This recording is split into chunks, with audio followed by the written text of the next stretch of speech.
Hi folks, Reverend Crystal Cox here, and I'm going to read to you today out of the book called Living Fearlessly by Sheila Walsh. We're starting in chapter 4. I once was lost. Boldly I come before your throne to claim your mercy, immense and free. No greater love will ever be known, for oh, my God, it found out me. Charles Wesley. Grace meets you where you are, but it doesn't leave you where it found you. Anne Lamott. The Lord is my shepherd, I shall not be in want. He makes me lie down in green pastures. He leads me beside quiet waters. He restores my soul. Psalm 23, 1-3. Will you always welcome me home? I was channel surfing one night, trying to figure out why it held such a great appeal for my husband. Why would a man flick through 97 channels when he has a TV guide telling him what's on each channel? And why does he have to do it all over again when there's a commercial break? These are mysteries too deep for me. I chuckle because I do the same thing. Before I got to the 20th channel, I stopped surfing because I was getting dizzy. Somewhere along the way, I had heard a comedian tell a story about his grandfather, who had started to exercise at age 75. He walks 2 miles every day, he said. He just turned 76, and we have no idea where he is. He must be miles away now. I laughed at the notion. Then I thought, why are you laughing? That's how you've lived much of your life. One of my greatest fears as a young Christian was that I would lose my way, keep on walking in the wrong direction, and in the end miss God's will for my life. When I was a student at London Bible College, I had a friend named Steve who believed it was God's will that I should marry him. I had no desire to marry him. For one thing, he wanted me to wear a scarf on my head, wear no makeup whatsoever, and have 53 children. When I told him I was not worthy of his generous offer, and that I would pass, he said I had missed God's will, and what's more, nothing in my life would ever work out from that point on. For a while he had me worried, until I telephoned my mother, who told me not to believe such nonsense. But Steve's attempts to manipulate me fed into my belief that I was walking a narrow tightrope in my life. If I were to make one mistake, I would be lost forever. What if I got on the wrong bus, and God's choice of a mate for me was on a different bus? Would I be single all my life? What if God had decided to give me 21 years to come to the place of total surrender to Him, and I didn't get there until 22? Was the whole game over? How patient will God be with me when I talk to Him over and over about the same things, but I never bother to change? What if God gives each of us 400 chances to get it right, and that's it? At misstep number 401, we've used up our portion of grace, and there's no more. I hear these kinds of questions all the time. It's the cry to know our purpose in life, combined with the fear that in a moment of ignorance or rebellion, we'll miss God's will and be miserable forever. Maybe we get only so many chances to come back home after we've wallowed with the pigs. I wonder if that's why we're afraid to talk too honestly with God, just in case He might say, "Off to hell with you." You reprobate? That's funny. Our fear is a bit ridiculous, though, when you think about it. He is God, after all, so there's a fairly good chance He knows what we're thinking anyway, wouldn't you say? If we were to find the courage to live an honest life before God, facing our fears and walking with open hands, rather than hands that are grasping for control, we need to look at ourselves as we really are, rather than as we wish we were. In our many selves, Elizabeth O'Connor observed, we are only able to grow in our relationship with God to the extent that we are willing to know ourselves. And John Calvin wrote, in his Institutes of the Christian Religion, our wisdom, insofar as it ought to be deemed true and solid wisdom, consists almost entirely of two parts, the knowledge of God and of ourselves. What I know is this. When I was supposedly at the best place in my life, I was totally miserable. I was on TV. I was a writer and a singer doing all the things I loved to do. But I was lost. I look back on that time in utter amazement at the grace of God that burst through my pathetic attempts to feel good about myself. He longed to show me His love, to teach me that life is not just about being happy. It's much bigger than that. It's much better than that. I spend so much energy trying to rid myself of the dull ache inside. I believed that if I could be useful to God and to others, then I would feel better about myself. Yet I never did. As you read this book, perhaps you are bitter and disillusioned. You're not even sure why you're reading these words at all. In ways too painful to articulate, God has failed you, or you have failed Him. And in as far as you can see, the conversation is over. But maybe not. I bought Christian a new puzzle recently. The pieces came in a wooden box with a picture of 3 bears in funny costumes on the cover. Inside there were about 40 pieces to choose from, so you can make the bears look different each time you do a puzzle. You can choose different heads or jackets or shoes. We have a lot of fun making silly-looking bears. One night I was tidying up Christian's toys after he had gone to sleep, and I came across the puzzle. He had pushed it under the sofa, his version of cleaning up. I smiled as I saw the way he left the bear with a yellow jacket, a pink shirt, and a cowboy hat. I held it for a while and I thought, this is what we do to God. We paste on Him bits of our past, our dad's temper, our husband's disapproval, our mother's criticism, a preacher's legalism.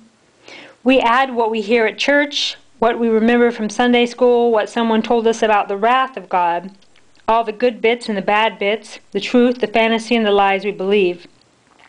Make up our puzzle of God.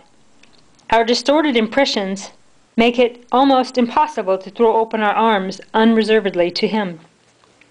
So what are we to do? Only God can help us change this picture. Perhaps if we could get to know a few people who have had dynamic confrontation with the love of God, it would illuminate the face of God. So let's face our fears together as we look at the lives of some of our fellow travelers and see how they fared in their journeys. We will see ourselves in one or more of their stories, because whatever we fear and face today is not new. Throughout all of history, we humans have struggled to trust God. From the moment our story began, we have been trying to wrench control out of divine hands. But even when we go to the ends of the earth in an effort to run away from God, there is always a way home. Let's take a fresh look at an old story of 2 lost sons and see what liberating truths we can mine. The selfish son. There was a man who had 2 sons. The younger one said to his father, "Father, give me my share of the estate." So he divided his property between them. Not long after that, the younger son got together all he had, set off for a distant country, and there squandered his wealth in wild living. After he had spent everything, there was a severe famine in that whole country, and he began to be in need. So he went and hired himself out to a citizen of that country, who sent him to his fields to feed pigs. He longed to fill his stomach with the pods that the pigs were eating, but no one gave him anything else. When he came to his senses, he said, "How many of my father's hired men have food to spare? And here I am starving to death. I will set out and go back to my father and say to him, 'Father, I have sinned against heaven and against you. I am no longer worthy to be called your son. Make me like one of your hired men.' So he got up and he went to his father." Luke 15:11-20. I have been familiar with this story since I was a small child. Perhaps you have too. In Sunday school, we call it the story of the prodigal son. But I'm not sure this is entirely accurate. It's really the story of 2 lost boys who missed the whole point of what it means to be a son. If we place the story back into its historical context, we see a different picture, and an incredible picture that's about as good as it gets down here. Kenneth Bailey is an active lecturer on Middle Eastern New Testament studies and professor emeritus of New Testament at the Tantor Ecumenical Institute in Jerusalem. He is regarded as one of the finest experts in unlocking the cultural keys to Luke 15.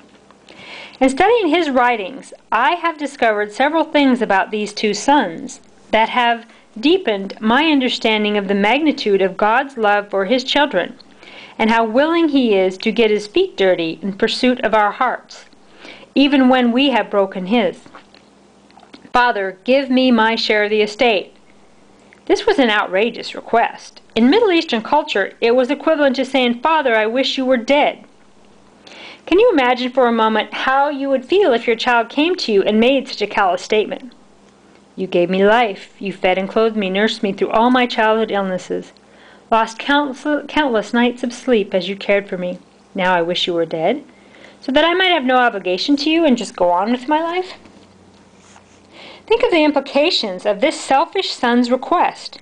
His father was forced to sell half of what he owned in order to hand over cash to this child, who was about to walk off into the sunset, thinking nothing of the decimation at home and the humiliation his father would face in his community.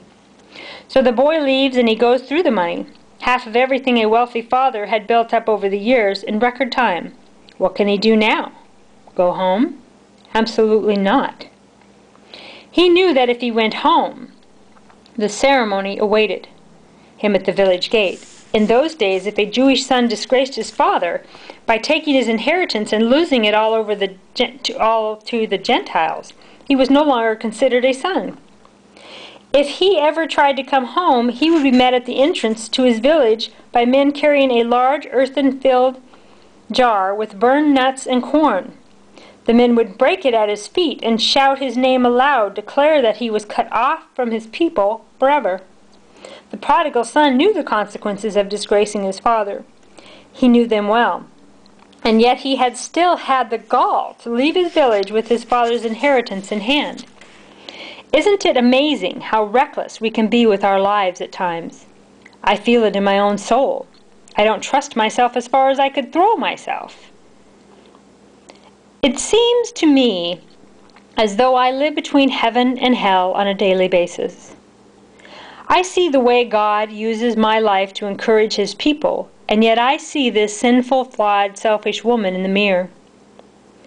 Within my earthly temple there is a crowd. There's one of us that's humble, one that's proud. There's one that's broken-hearted for her sins, and one that unrepentant sits and grins. There's one that loves her neighbor as herself, and one that cares for naught but fame and self. From such perplexing care I would be free, if I could once determine which is me. Author unknown. The trouble is, I'm both of these people. It's similar to what Dostoevsky writes about in The Brothers Karamazov. Dmitri, one of the brothers, moans that Jezebel, the harlot, and the Virgin Mary both seem to reside within him, and his life would be so much simpler if he could just get rid of them. Don't we all feel this? Let's have an honest moment here. We're all the same. We just pretend that we are not. No matter how much we love God, no matter how good we look on the surface, our minds race in 1,000,001 different directions. If our thought lives were made available for all to see, most of us would be on the first flight to Mars. We're all the same. We just pretend we're not. All have turned away. They have together become worthless. There is no one who does good, not even one. Romans 3:12. Not me, not you. Barbara Johnson often says, we are only as sick as our secrets. This is so true. It's why a couple of women in my life who know the inside of my skin as well as my husband's know the outside, I don't yell from the rooftop what's true about my sinfulness, but I am blessed with good friends to confess to. I trust them enough to tell them the truth, not just about what I've done, but also about what I fear I might do. I believe we are far less likely to live out our secret selves if they are brought before the throne of grace and shared with trusted sisters or brothers who won't judge us, but who will pray regularly for us and love us fiercely. That is exactly what we will be doing at the Bringing Back Goddess Church.